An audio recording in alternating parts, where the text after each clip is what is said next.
First and foremost, I want to give all praises, honor, and glory to Yahweh, Bahasham, Yahushai, Bahasham, Rakha Kudash. Double honors to the elders and the apostles of Great Millstone, and peace and blessings to the elect. And this is an article here that I was, as I was looking through the various articles, I came across this one. This is on rtnews.com, and this is published today. And as you can see, it says Dr. Doom predicts historic market crash in U.S. It says renowned economist Nouriel Roubini uh, issues a warning as the Fed tries to curb soaring inflation. And congratulations to them because they've managed to have the country in a place where, regardless of what action is taken, they can have a nice crisis on their hands.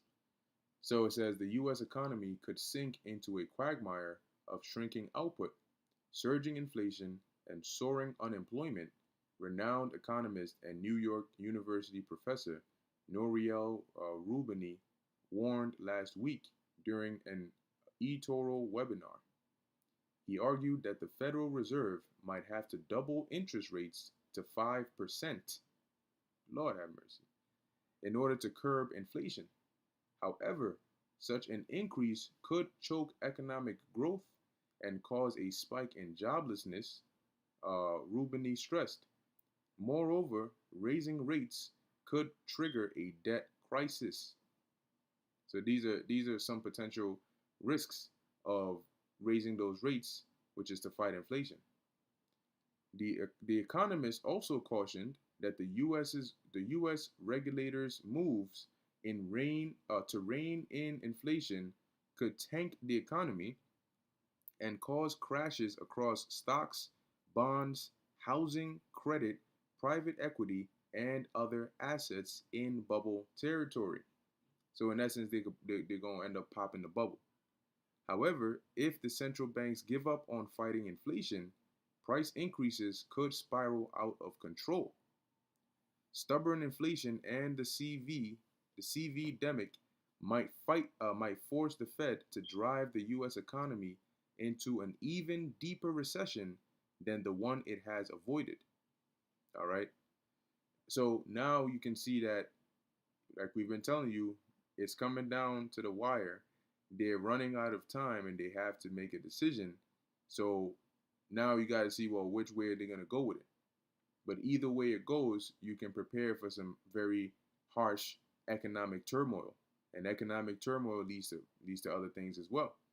I believe in California, they're already talking about the how weak the grid is and how people need to stop using as much electricity before there's blackouts.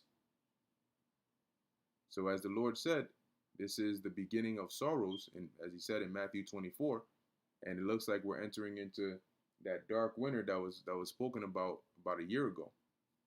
I worry about stagflationary debt crisis, or I worry about a stagflationary debt crisis, because you have the worst of the 70s in terms of supply shocks, and you have the worst of the global financial crisis because of too much debt.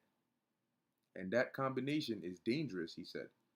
Not to mention the MP, they still got that. They still coming with that. All right, don't sleep on it. And then here on the side, you can see Germany can't avoid recession. So this isn't a one country thing. This is happening globally. They're shifting that global change. That global reset is in effect. If you're behind the curve, eventually the recession is going to be more severe.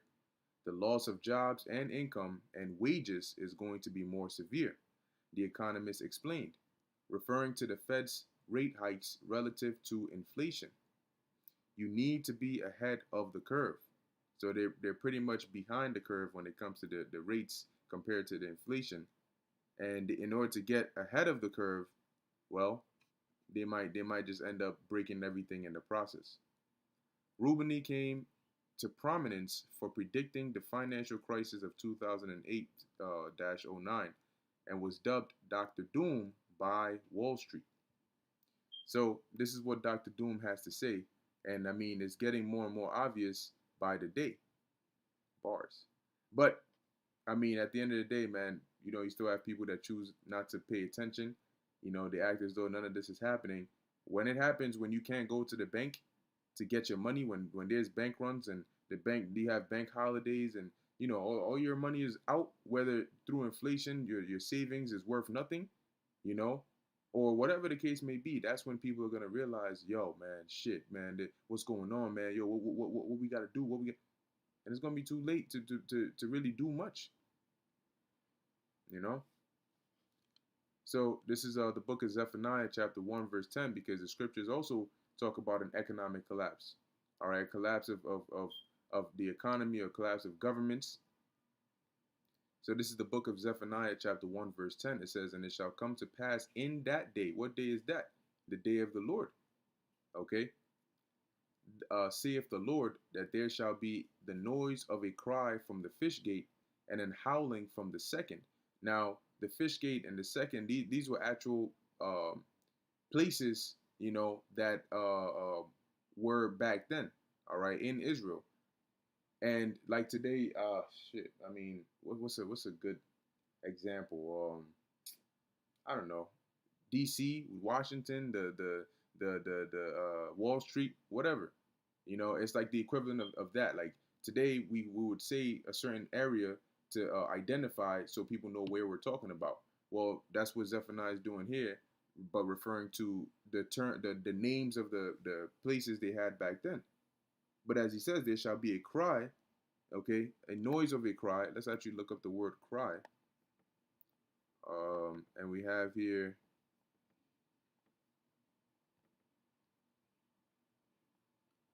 okay, so we have Taza, what's that, a Kwa?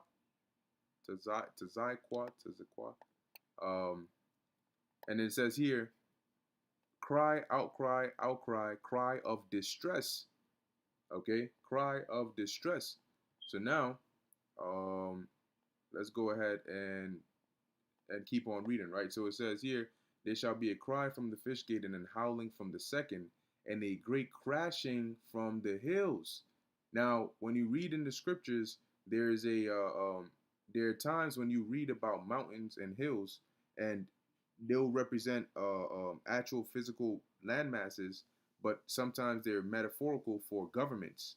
Okay, mountains are often metaphorical for governments, depending on what the context of the scripture is. As they call the top of the mountain a summit, and that's what they do when they have these governmental meetings. Some of them, they call them a summit. Okay, and a hill, in this sense, is really a lesser government. You have big governments, you have small governments, but nevertheless, let's look up the word crashing. All right, and that's what we say, right? The economy is gonna crash. All right, the economy is crashing. So you have here breaking, fracture, crushing, breach, crash, breaking, shattering. And that's what's going to happen to this place. Okay? That's exactly what's going to happen. You're already seeing that they're telling you there's no easy way out of this thing. It says, "Howl, ye inhabitants of Maktesh." Now, when you go to the word Maktesh in the dictionaries, let's look that up here. It says, "Mortar, a place in or near Jerusalem, inhabited by silver merchants," right? And what do merchants do? Look up the word merchants. It says, "A person or company involved in wholesale what? Trade, especially one dealing with foreign countries or supplying merchandise to a particular trade." So these investors, these people on Wall Street, these people invested in the stock market, they're all merchants. Okay? Now, as it says here, inhabited by silver merchants, it has been conjectured that it was the Phoenician quarter of the city where the traders of that nation resided after the Oriental custom. So the modern day Maktesh would be likened onto Wall Street, all right, or in a digital sense, or online sense, the stock market. Okay, and you have all sorts of trades and that go on there, right? But as the prophecy says, how now Zephaniah wasn't going to say Wall Street or the stock market, because that's not a that wasn't those weren't terms that they had back then. Nevertheless, he's still talking about the same thing. It says, "For all the merchant people are cut down." And who are the merchant people? The investors, stockholders, shareholders, all these people that are in these things, right? And they're cut down. All they that bear silver are cut off. Why? Because the economy is going to crash. Okay, the stock market is going to go. All of these things. It's going to be very tumultuous. There's going to be a lot of turmoil. And just as recently you had the CEO, I believe a CEO, if I'm not mistaken, or CPO, but one of those of Bath and Body Works that basically leaped to his demise. All right, and these rich men, these merchants, as they see things going down, and then reality sets in as to how bad it's gonna be. That Bath and Body Works guy ain't gonna be the first. I mean, he ain't gonna be the last. Okay, because this place is going down, and it's gonna be worse than 2008 is gonna be worse than the ones you've seen in the past, and it's gonna bring a lot of disarray and turmoil.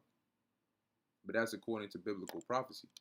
So that's why we are always watching and reading these different articles, keeping up with the headlines, because we see that we're inching closer and closer and closer to that point. And you need to be mentally ready. So when it happens, you're not confused and you're not panicking and losing your mind, but you're aware of what's happening, okay? And the potential dangers that it will bring. So anyway, with that, I'm going to end it here. Lord willing, that was edifying to the elect. In closing, I want to give all praises, honor, and glory to Yahweh, Bahasham, Yahweh Shai, Bahasham, Raka Kudash. Until next time, Shalom.